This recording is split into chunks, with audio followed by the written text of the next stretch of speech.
Bonsoir. Bienvenue dans la camionnette de René. Nous sommes à Montréal le 1er mars 2023. Et René et moi, nous sommes en route pour se porter acquéreur de livres. Et René me posait la question. C'était quoi la question, René?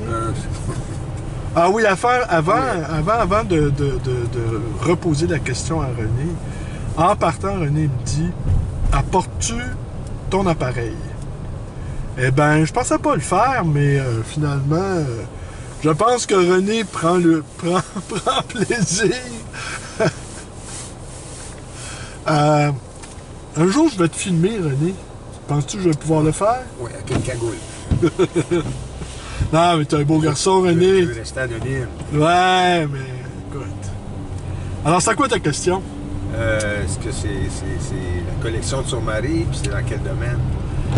Son mari est décédé l'été dernier. Et c'était un collectionneur. Et semble-t-il, il devait peut-être travailler dans le monde de l'édition, car il y a beaucoup d'exemplaires en plusieurs copies ouais, de certaines maisons d'édition de livres d'art québécoises. Ouais. Je n'en dirai pas davantage ici afin de conserver l'anonymat. Et je ne sais pas non plus si la dame va me permettre de filmer la bibliothèque. Alors, mais tout n'est pas perdu. Nous filmons le trajet.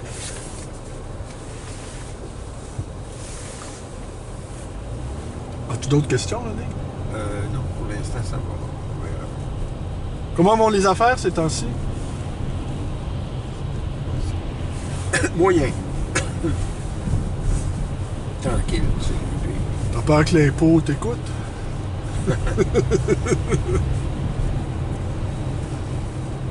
Mais est-ce que c'est moyen parce que t'as pas proposé des choses excitantes? Est-ce que parce que c'est le mois de mars? Parce que simplement c'est la période qui...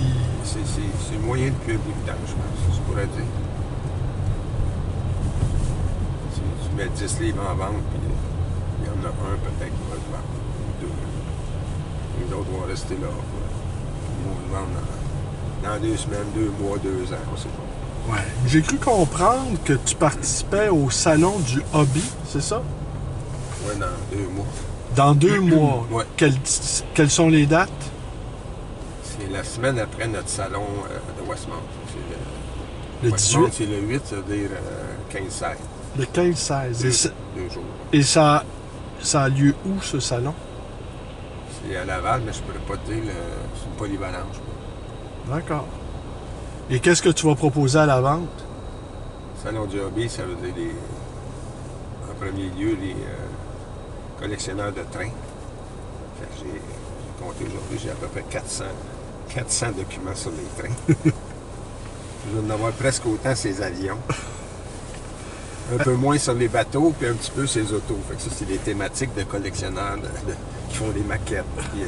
Donc, ils peuvent acheter des livres sur ce sujet-là. Est-ce que c'est possible que certains d'entre eux proviennent de ce mystérieux Monsieur T? Oui, ça vient de notre immense plancher plein de livres, là, oui. La majorité vient de là. Oui. La majorité? Ça veut dire quoi? T'as rapporté de cet espace quelques centaines de livres? Oui. On calcule train et avion et le militaire aussi. Ouais. Il y a beaucoup aussi de collectionneurs qui sont dans les maquettes militaires, les figurines. Fait que ça aussi, il y avait quelques centaines. Sûrement au moins 1000 livres, pour pourrait dire, sur la thématique. Qu'on a rapporté du Donbass, là. Ouais.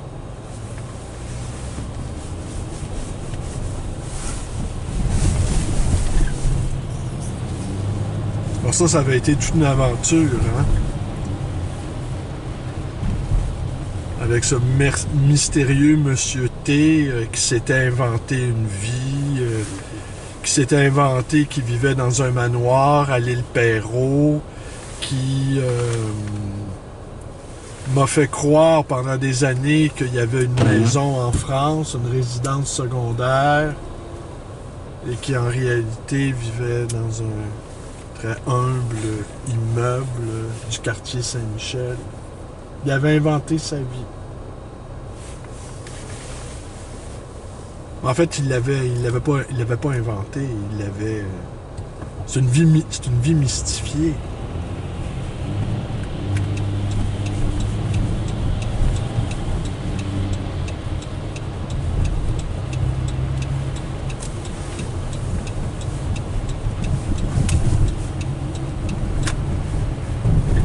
On avait rapporté aussi des milliers de DVD. Ouais. On avait dit peut-être 2000, je ne sais pas. Est-ce que tu crois qu'il y en avait 2000? Il y en avait beaucoup plus que 1000 en tout cas, parce que j'en ai sûrement vendu 1000. Mais finalement, t'as fait du bon biz avec cette affaire-là. Non, c'est pas fini. C'est bien de l'ouvrage et de l'entreposage. Ah oui. Les lits d'avion sont dans le garage là-bas. Des piles de 8 pieds de haut. Juste ces avions. Tout ça rapporté de chez le mystérieux Monsieur T. Mr. T. Comme dans la chanson des Rolling Stones. Alors ici, c'est le parc Frédéric-Bach à votre droite.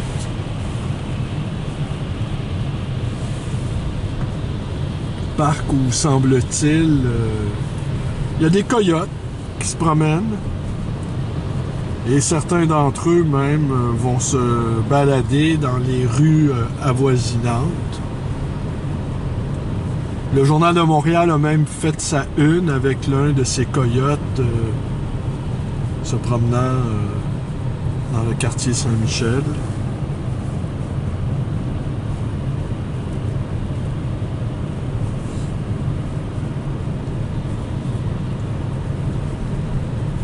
Ici, on a le Taz, l'endroit pour les véliplanchistes, fondé par, ou en tout cas l'un des fondateurs est le fils de Denis Vanier, Dylan Vanier, ouais, qui est un véliplanchiste de renom et qui aurait contribué à fonder le Taz, qui est le Taj Mahal des véliplanchistes.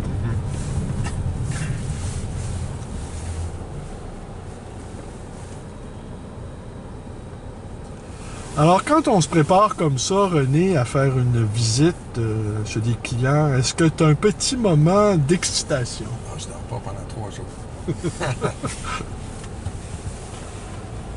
Est-ce que ça t'est déjà arrivé de ne pas dormir à la perspective de découvrir une luxuriante et opulente bibliothèque? Non. C'est pas ça qui t'empêche de dormir? Non. Moi, ça m'est déjà arrivé. Ouais. Il y a 3 ans à peu près, jour pour jour, tu te souviens, tu nous avais donné un coup de main, on avait rapporté le camion. Là, le camion, un camion plein à rebord avec des... Oh, il devait avoir au moins une centaine de Pléiades, des choses incroyables.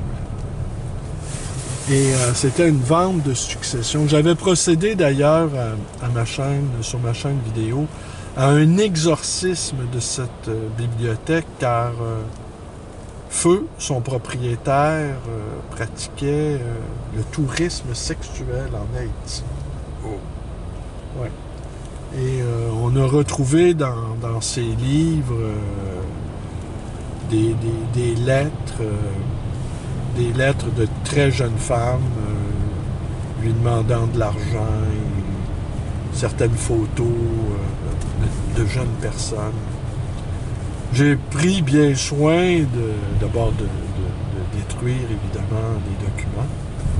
Et aussi, lorsque je les ai découverts, en même temps que j'emballais la bibliothèque, j'ai omis de dire à la cousine, qui était à la fois liquidatrice et héritière d'une maison qui n'avait plus été entretenue depuis des années, et d'une bibliothèque de plusieurs milliers de volumes, ainsi qu'une discothèque de plusieurs milliers de volumes également, de plusieurs milliers de disques également. Tant et si bien que, pour ce qui est des disques, un disquaire avait dû louer 2 camionnettes pour disposer de l'imposante discothèque. Mais je présume bien que le valeureux disquaire n'a pas trouvé inséré dans les pochettes des documents compromettants ou autres photos malaisantes, comme disent les jeunes.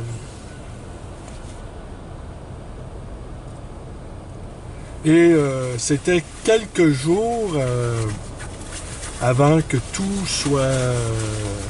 avant qu'on claque-mur la société occidentale suite au coronavirus, qui semble avoir quitté la sphère publique, du moins.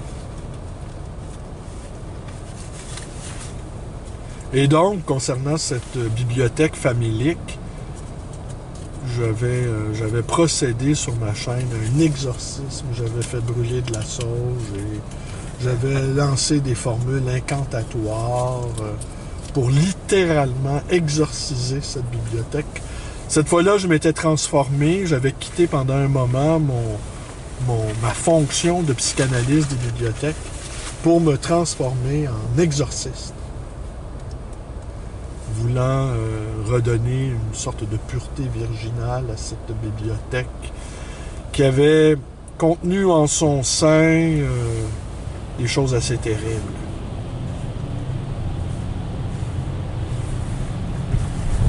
Mais on peut faire le procès d'un homme post-mortem, mais les bibliothèques sont toujours innocentes des mauvais comportements de leurs propriétaires, semble-t-il. En fait, il n'y a que ça d'innocent, j'aurais envie de dire. Et comme je l'ai écrit sur ma propre page Facebook, donc je vais m'auto-citer, la littérature, elle est monstrueusement innocente. Elle peut tout montrer, elle peut tout dire. Elle est en quelque sorte au-delà du bien et du mal. Et vraisemblablement, je ne serais pas foutu de me citer correctement. Et là, nous quittons l'île de Montréal et nous nous approchons de la couronne nord de cette ville qu'on appelle Laval.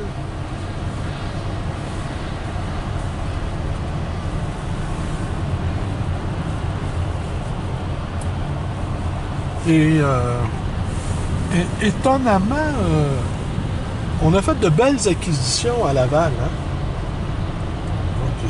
Plusieurs, hein? C'est étonnant. On ne savait pas Laval si riche en bibliothèques.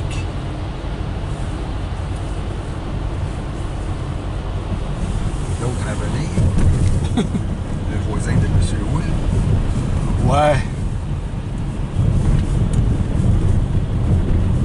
C'est étonnant, monsieur. Mais comme tu viens de nommer son nom, je pourrais pas en dire davantage. Il deviendra peut-être dans une autre vidéo le mystérieux Monsieur Z afin de brouiller les pistes. Car là aussi, on avait fait d'étonnantes découvertes sur la personnalité de son propriétaire. Beaucoup de feutres dans les livres, beaucoup de crayonnage. Couleur rouge, hein? Des centaines de livres crayonnés. Des milliers. Milliers. Et c'est assez étonnant. C'est comme si, en fait, il ne lisait pas ses livres. Il les saignait. N'est-ce pas? Ouais.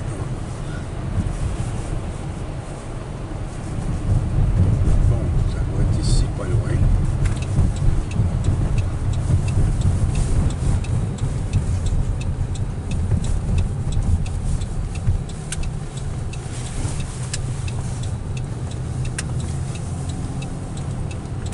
j'y vais à l'œil. C'est collé sur l'autoroute. Il faut aller par là. Alors, vous avez le droit même à une promenade bucolique de Laval.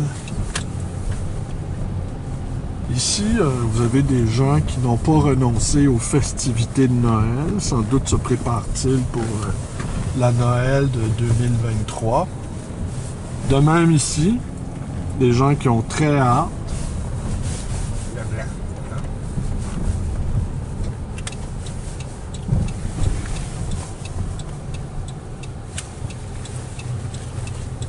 Alors écoutez, nous sommes arrivés à destination. Alors il est possible que cette vidéo-là comportera 2 parties, étant donné que je vais demander à la dame si je peux filmer la bibliothèque. Mais des fois, j'ose pas demander parce que je me trouve étonnant avec mon appareil. 410 ici. Un film américain, ou si vous vous souvenez, un film américain d'il y a 25 ans, le gars, il filmait des sacs en plastique qui volaient dans les rues. Alors, je me fais un peu cet effet-là. Alors, à tantôt, ou à demain, ou à plus tard, peut-être.